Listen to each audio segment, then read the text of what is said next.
நமச்சிவாய சிவாய நம.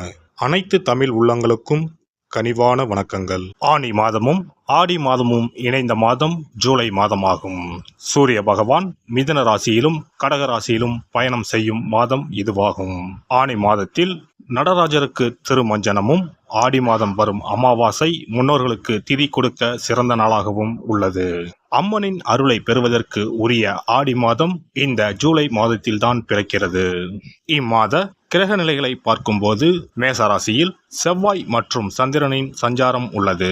ரிஷபராசியில் குரு பகவானும், மிதுன ராசியில் சூரியனும் சுக்கிரனும் இணைந்துள்ளனர். கேது பகவான் கன்னி ராசியிலும், சனி பகவான் கும்பராசியிலும் உள்ளனர். ராகு பகவான் மீன ராசியில் சஞ்சாரம் செய்கின்றார். இம்மாத கிரக பெயர்ச்சி என எடுத்துக்கொண்டால் சுக்கிர பகவான் ஜூலை 6ஆம் தேதி மிதுன ராசியில் இருந்து கடகராசிக்கு செல்கிறார். செவ்வாய் பகவான் ஜூலை 12ஆம் தேதி மேச ராசியில் இருந்து ரிஷபராசிக்கு இடப்பெயர்ச்சி ஆகின்றார். ஏற்கனவே ரிஷபத்தில் சஞ்சாரிக்கும் குரு பகவானுடன் செவ்வாய் பகவான் இணைந்து குருமங்கள யோகத்தை உண்டாக்குகிறார். அதே சமயம் இந்த ஜூலை மாதம் 16ஆம் தேதி இரவு 17ஆம் தேதி அதிகாலையில் சூரிய பகவான் மிதுன ராசியில் இருந்து பயிற்சியாகி கடகராசியில் சஞ்சாரம் செய்கின்றார். இது ஆடி தமிழ் மாத பிறப்பை குறிக்கும். ஜூலை 19ஆம் தேதி புதன் பகவான் கடகராசியில் இருந்து சிம்ம ராசிக்கு பயிற்சியாகின்றார். சுக்கிர பகவான் ஜூலை 31ஆம் தேதி சிம்ம ராசிக்கு பயிற்சியாகின்றார். சந்திர பகவான் ஜூலை 1ஆம் தேதி அஸ்வினி நட்சத்திரம் மேசராசியில் இருந்து தன் பயணத்தை ஆரம்பிக்கிறார். இந்த கிரக பயிற்சி மற்றும் சஞ்சாரத்தால் உங்கள் வாழ்வில் ஏற்படக்கூடிய சுப மற்றும் அசுப பலன்கள் என்ன என்பதனை பற்றி காண்போம். உங்கள் வாழ்வில் வளமும் நலமும் செல்வ செழிப்பும் பெற்று வாழ்வில் உயரிய நிலையை அடைய எல்லாம் வல்ல எம்பெருமானை வேண்டி விரும்பி கேட்டுக்கொள்கிறேன். கன்னி ராசி அன்பர்களே, இந்த மாதம் எதிர்ப்புகள் அகலும். பகை விலகி எதிலும் வெற்றி கிடைக்கும். தன்னம்பிக்கை அதிகரிக்கும். வழக்குகளில் சாதகமான போக்கு காணப்படும். நன்மை தீமைகளை பற்றி கவலைப்படாமல் எதையும் துணிச்சலாக செய்து முடிப்பீர்கள்.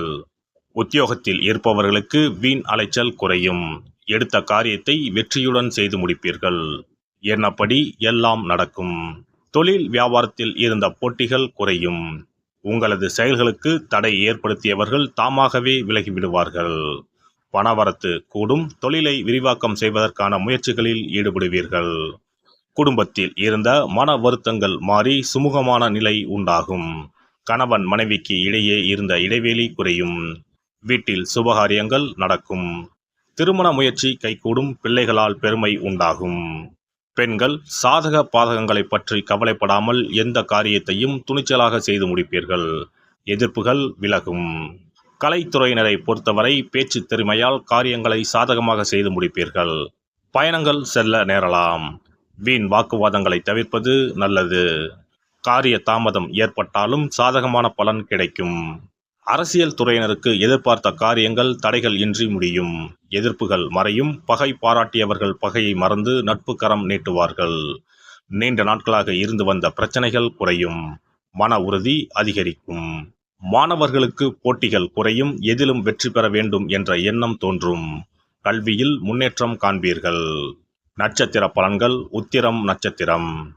இந்த மாதம் வீண் அலைச்சல் உண்டாகும். மற்றவர்களுக்கு உதவி செய்வதில் ஆர்வம் ஏற்படும். வாக்கு வன்மையால் அனுகூலம் உண்டாகும். எந்த காரியத்தையும் யோசித்து செய்வது நல்லது. பணம் சார்ந்த கஷ்டங்கள் குறையும். காரிய வெற்றியும் நன்மையும் உண்டாகும். அஸ்தம் நட்சத்திரம். இந்த மாதம் காரிய அனுகூலம் உண்டாகும். எடுத்த காரியத்தை திறமையாக செய்து முடிக்க தேவையான உதவிகள் கிடைக்கும். சுய நம்பிக்கை அதிகரிக்கும். புத்தி தெளிவு உண்டாகும். எந்த பிரச்சனையும் எதிர்கொள்ளும் தைரியம் உண்டாகும். சித்திரை நட்சத்திரம். இந்த மாதம் மனதை கவலை கொள்ளச் செய்த பிரச்சனைகளில் எதிர்பாராத திருப்பங்கள் ஏற்பட்டு சாதகமான பலன் கிடைக்க பெறலாம். தொழில் வியாபாரம் முன்னேற்ற பாதையில் செல்லும். சிறப்பாக செயல்பட முடியும் என்ற நம்பிக்கை ஏற்படும். எதிர்பார்த்த பண உதவியும் கிடைக்கப்பெறும். வேலை தேடிக்கொண்டு இருப்பவர்களுக்கு உத்தியோக வாய்ப்புகள் வரும். முக்கிய நபர்களின் உதவியும் கிடைக்கும். புதன்கிழமை தோறும் ஆஞ்சநேயரை வெண்ணெய் சாற்றி வணங்க எல்லா நன்மைகளும் உண்டாகும். மனோதைரியம் கூடும். குல தெய்வத்தையும் இஷ்ட தெய்வத்தையும் ஒரே நாளில் சென்று தரிசித்து வாருங்கள். காரியங்களில் இருந்த தடைகள் விலகும். தொழில் வியாபாரம் சிறப்பாக நடைபெறும். சிறப்பு தொகுப்பு.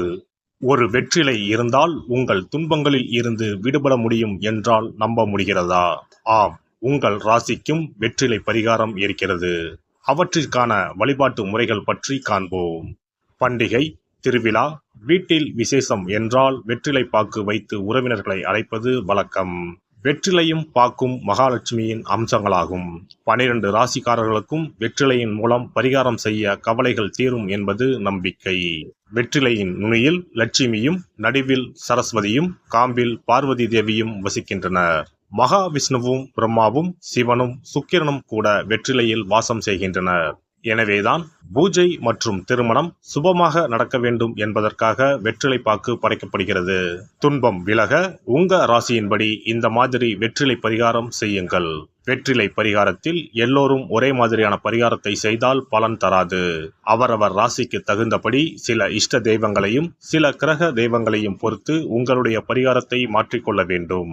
அப்போதுதான் உங்களுக்கு என்ன கஷ்டமோ அது சரியாக நீங்கி உங்களுக்கு நல்ல பலன்கள் கிடைக்கும். உங்களுடைய ராசியின்படி வெற்றிலையில் குறிப்பிட்ட கிழமையில் பரிகாரம் செய்தால் உங்கள் துன்பம் விலகும், பிரச்சனைகள் தீரும்.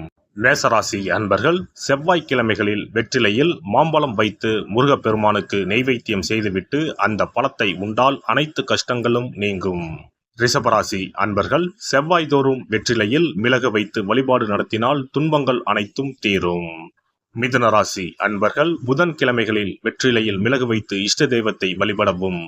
பின்னர் அதையே பிரசாதமாக சாப்பிட்டால் துன்பங்கள் எல்லாம் நீங்கும். கடகராசி அன்பர்கள் வெள்ளிக்கிழமை தோறும் வெற்றிலையில் மாதுளை பழத்தை வைத்து காளியை வழிபாடு செய்து பின்னர் அந்த மாதுளை பழத்தை சாப்பிட்டால் துன்பங்கள் நீங்கும். சிம்மராசி அன்பர்கள் வியாழக்கிழமைகளில் வெற்றிலையில் வாழைப்பழத்தை வைத்து இஷ்ட தெய்வத்தை வழிபடலாம். பின்னர் அந்த பழத்தை பிரசாதமாக உண்டால் கஷ்டங்கள் நீங்கும். கன்னிராசி அன்பர்கள் வியாழக்கிழமையில் வெற்றிலையோடு மிளகு வைத்து உங்கள் இஷ்ட தெய்வத்தை வணங்குங்கள். உங்கள் துன்பம் துயரம் எல்லாம் தீர்ந்துவிடும். துலாம் ராசி அன்பர்கள் வெற்றிலையில் கிராம்பு வைத்து உங்கள் இஷ்ட தெய்வங்களை வழிபட்ட பின் அதை உண்டால் அனைத்து துன்பங்களும் நீங்கும். விருச்சிக ராசி அன்பர்கள் வெற்றிலையில் பேரிச்சம்பழம் வைத்து செவ்வாய்தோறும் உங்கள் இஷ்ட தெய்வத்தை வழிபட்டால் துன்பங்கள் நீங்கும். தனுசு ராசி அன்பர்கள் வெற்றிலையோடு கற்கண்டு வைத்து வெள்ளிதோறும் இஷ்ட தெய்வத்தை வழிபட்டு பின்னர் கற்கண்டை சாப்பிட்டால் துன்பங்கள் விலகும். மகர ராசி அன்பர்கள் வெற்றிலையோடு அச்சு வெல்லம் வைத்து வெள்ளிதோறும் காளியை வழிபட்டால் துன்பங்கள் துயரங்கள் நீங்கும். கும்பராசி அன்பர்கள் வெற்றிலையோடு நெய் வைத்து சனிக்கிழமைகளில் காளி தெய்வத்தை வழிபட்டால் உங்கள் துன்பங்கள் எல்லாம் தீரும். மீனராசி அன்பர்கள் வெற்றிலையோடு சர்க்கரை வைத்து ஞாயிறு தோறும் இஷ்ட தெய்வத்தை வழிபட்டால் துன்பங்கள் எல்லாம் விலகும். எல்லாம் வல்ல இறையருளால் நீங்களும் உங்கள் அன்பு குடும்பமும் உடல் நலம், நீலாயுள், நிறை செல்வம், உயர் புகழ், மெய்ஞானம் ஓங்கி வாழ்க வளமுடன். இந்த வீடியோ பதிவு உங்களுக்கு பிடித்திருந்தால் லைக் பண்ணுங்க, கமெண்ட் பண்ணுங்க, ஷேர் பண்ணுங்க, மறக்காம சப்ஸ்கிரைப் பண்ணுங்க, பக்கத்துல இருக்கிற பெல் பட்டனை கிளிக் பண்ணுங்க. நன்றி, வணக்கம். ஓம் நமச்சிவாய, சிவாய நம.